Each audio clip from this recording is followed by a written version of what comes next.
येत नाहीये. अगदी विधान भवनाच्या आजूबाजूला फिरताना सुरुवातीला उल्लेख झाला त्या पद्धतीनं भाषणांमध्येही तिथे कुठेही जेंडर सेन्सिटायझेशनचा जी सुद्धा आपल्याला कुठेच दिसत नाही.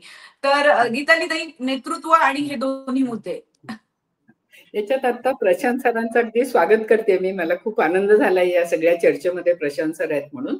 मला असं वाटतं की आता जे बोललं गेलं ना की पंचायत राजमध्ये 50% आरक्षण मिळालं, तर तिथे तुम्ही जसं म्हणालात तसं काही ठिकाणी नक्की आहेत की नवरे काम करतायत किंवा त्या खुर्चीवर सुद्धा नवरे बसतात, किंवा ध्वजवंदनासाठी बायकांना, सरपंच असून दलित महिलांना किंवा इतर महिलांना सुद्धा ध्वजवंदन करू दिलं नाही वगैरे. या खूप गोष्टी जशा आहेत तशाच खूप महिलांनी अतिशय चांगली कामं केली आहेत, हे सुद्धा वास्तव आहे. पण ते जे आहे म्हणजे महिला राजसत्ता आंदोलन म्हणून जी संस्था आहे त्यांनी या महिलांना खूप चांगल्या पद्धतीने प्रशिक्षण दिलेलं आहे.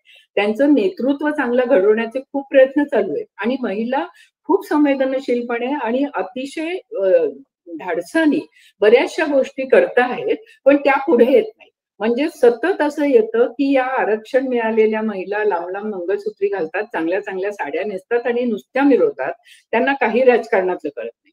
तर हे वास्तव नाहीये, जमिनीवरचं वास्तव हे अजिबात नाहीये. अशा काही महिला नक्की आहेत की ज्याच्यामुळे लोकांना वाटावं की महिलांना कळतंय का नाही राजकारणातलं. तर खरं असं झालंय की इथे या 50% महिला म्हणजे लाखो महिला आता राजकारणात आलेल्या आहेत, त्यांना बऱ्यापैकी गोष्टी कळायला लागल्यात आणि त्याच्यामुळे मगाशी मी तुला म्हटलं तसं आता पुरुषांना अतिशय भीती वाटते की जर विधानसभा आणि लोकसभेमध्ये महिला आल्या तर आपल्या स्थानाचं काय. आणि म्हणून मला वाटतंय की जसं 10 वर्ष जवळजवळ लागतील की काय 33% आरक्षणाला, अशी परिस्थिती आहे, तर महिला राजकारणात येण्यासाठी आपण काय करू शकतो, तर महिला आणि समविचारी पुरुषांनी असं प्रेशर आणलं पाहिजे पक्षांवरती की पक्षांमध्ये तरी निदान 33% महिलांना उमेदवारी दिली पाहिजे.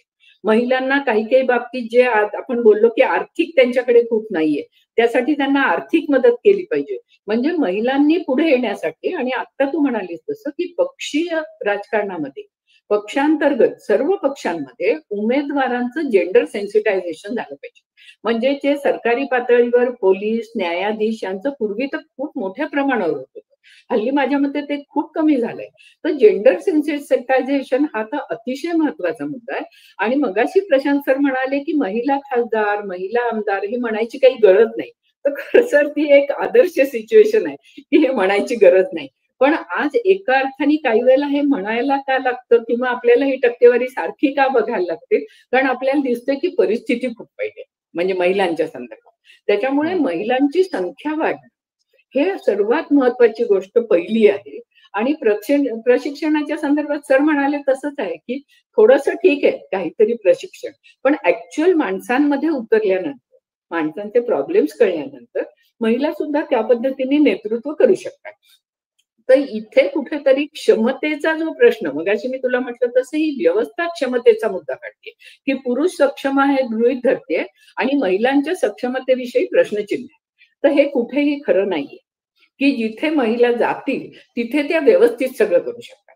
आणि मी बऱ्याच वेळेला असं म्हणते की जेव्हा एखादा यशस्वी पुरुष आपल्याला समोर दिसतो, त्याचं यश दिसतं, तेव्हा त्याच्या मागे अनेक स्त्रिया असतात.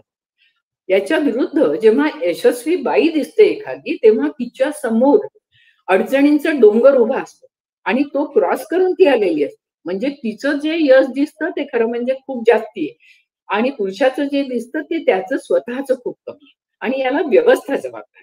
त्याच्यामुळे आपण सारखं जे म्हणतो की व्यवस्था बदलायला पाहिजे, पण व्यवस्था बदलत नाही तोपर्यंत काय काय करायला पाहिजे, तोपर्यंत आरक्षण असायला पाहिजे, मग ते येत नाही तोपर्यंत काय करायला पाहिजे.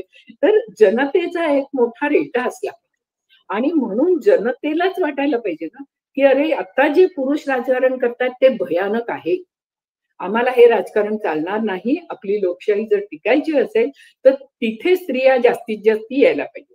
तरी हे लक्षात घे की मी असं अजिबात म्हणत नाही की स्त्रिया आल्या की राजकारण चांगलं होतं, असं माझा अजिबात दावा नाही.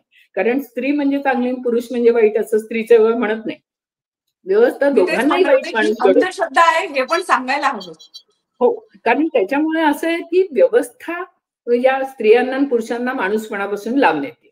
त्याच्यामुळे समता आली, स्वातंत्र्य असेल आणि मुख्य म्हणजे मैत्रभाव असेल आणि सामाजिक न्यायाचा विचार असेल, तर स्त्री असो किंवा पुरुष हे चांगलं राजकारण करणारे. म्हणजे मगाशी जे मी तुला म्हटलं मुक्तिदायी म्हणजे शोषितांच्या बाजूचं त्यांना समता स्वातंत्र्य मिळणारं राजकारण करायला पाहिजे.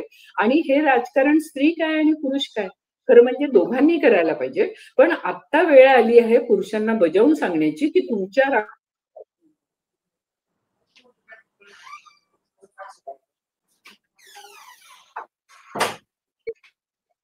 आणि जास्तीत जास्त स्त्रिया आणायला पाहिजे आणि फक्त समतावादी, स्वातंत्र्यवादी आणि सामाजिक न्यायवाले पुरुष राजकारणात यायला पाहिजेत.